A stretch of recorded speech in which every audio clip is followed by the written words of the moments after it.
Alright guys, so I've literally started to unscrew my windshield, or my windscreen actually, and the best part of it was I was quite easily able to shift the windshield forward because of the option that you have in the Ninja 1000, that you have 3 settings in your windshield. I'll show you one. I'll probably do a later video to illustrate how how that sort of thing operates. But for the time being, all I've basically really needed was an L key, and it was sort of pretty easy to attach that onto the bolts that are on the windshield and all the way. So you can see I've already undone 5 screws, and this is the last one to go. And as soon as that's out, I'm going to take my windshield out off the bike and probably give it a nice clean and a wipe, and yeah, then the tinting begins. Right guys, so this is my bike without its windshield, and I have to admit it doesn't look too bad, but it just doesn't do it any justice to keep it like that. My windshield is currently all wrapped up, so I've used masking tape and some tissue paper. I have to say thanks to all the guys who basically previously posted their videos on YouTube. It's a great learning tool, learning aid, I must say, and I thought if I was sort of taking from the community, so I should perhaps give something back to it as well, and hence therefore I decided to make a video of literally everything that I'm actually doing right from the start. So I've used a general cleaner. There's my cleaner right there. Sprayed it onto my windshield, gave it a nice clean and a scrub, and then wrapped it up on the front end with the masking tape on the edges and some tissue paper, all sort of also sealed from all sides so as not to let anything in. Well, but you know, to be very honest, I'm not going to be using a paint. I'm using PlastiDip. So yeah, the most important information, this is what I'm going to be using in black, and the reason I've decided on this is because I need to be able to take it off quite easily if I decided to peel it off, and with paint and stuff the thing could just get a bit messy, and could get a bit tough or hard to then wipe it all off and clean it and bring the windshield back into its original form. So yeah, so black PlastiDip, probably costs around $8, yeah, perhaps $10 a can, and it's a pretty huge can actually. If you look at that size of that, it's pretty good. So I don't know how much that's going to last, but we should see it in a bit. Another thing I've also got is a sprayer to be able to sort of kind of give it a even spray all the way down on my windshield. I was not really keen on pressing that button too long. I didn't want to take any chances. This thing came pretty cheap as well, probably about $3 or something. So I'm actually in Dubai, so for me it cost around just over 15 dirhams from a local hardware supplier. So yeah, okay, next steps. Surprised on how this thing really fits and snugs onto the can. It just feels so comfortable as well holding this. I'm sure it's going to be able to deliver a great job. So let's wait and watch. Right guys, let's do this.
Right, that's my very first coat.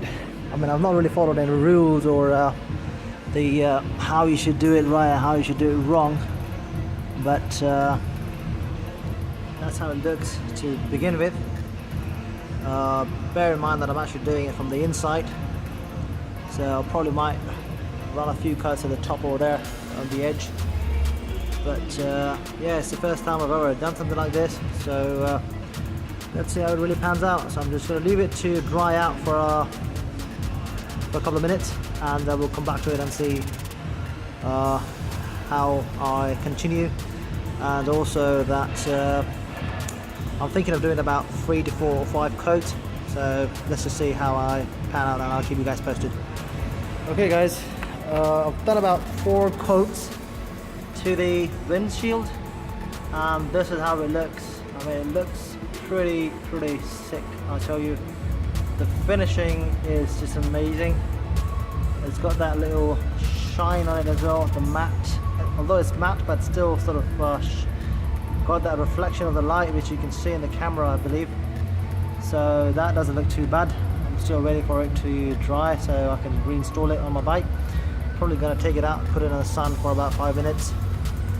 In the meantime, I'll show you what I've done to black out my exhausts. I've completely wrapped up the bike, leaving just my exhausts. I mean, it says a DIY project, it is a test. It could fail, it could succeed. Not sure what's going to happen, but we'll see how it pans out. I'm hoping to give the exhausts about 6 coats as well to make it like really thick, so it kind of sustains itself. I mean, if you can see, I've literally not left any breathing gap for the PlastiDip to escape into any of the gaps at all. So I just want those split exhausts completely blacked out. So I've literally wrapped up my bike in masking tape, cling film. I mean, it's not a cling film to be honest, it's a pallet wrap because it's a bit more sturdy. So we've got the pallet wrap on, and then used a couple of newspapers as well where I mean, I don't really have to use it, but it's you know, it's always better to be safe than be sorry. So that's how it is at the moment, and I'm going to start coating it now. So we shall see how it comes out, right?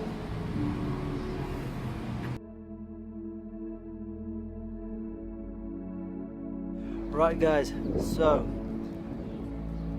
I finally finished the PlastiDipping project yesterday, and I mean, from what I think, the bike does look very different with the blacked out windshield and also the matte black finish on the exhausts.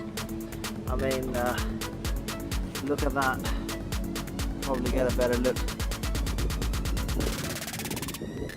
It does gives it a lot more sporty and a bit more monstrous look.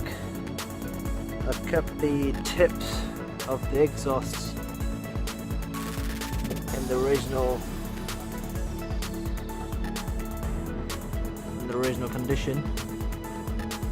The stainless steel or whatever that material is, it just kind of gives it a little bit more of a different look. I did want to achieve that look, and I was just lucky enough that it did come out exactly the way I actually wanted it to be. So yeah, that was all PlastiDip black matte, and I've read a lot of reviews of, I've seen a lot of videos, and I did decide to go all out for this project and see how it pans out. I mean, there've been people saying it won't last due to the heat, etc, etc, but as far as it all comes out when I start peeling it, so it doesn't really matter. So I shall keep you guys posted, hopefully by doing a monthly review if at all possible, and yeah, we'll see how it lasts, and not only just the exhaust, but I also want to see how the windshield finish lasts as well. And both it's very glossy and very nice in the front, but if you've noticed, there's a I don't know if you can see the internal finishing. It is the typical PlastiDip rubberish finish. So yeah guys, I'm gonna be posting a few pictures as well, before and after, so you guys can have a look, and perhaps if someone else decides to go for this look as well, then yeah, just post your links in the comments. Thank you.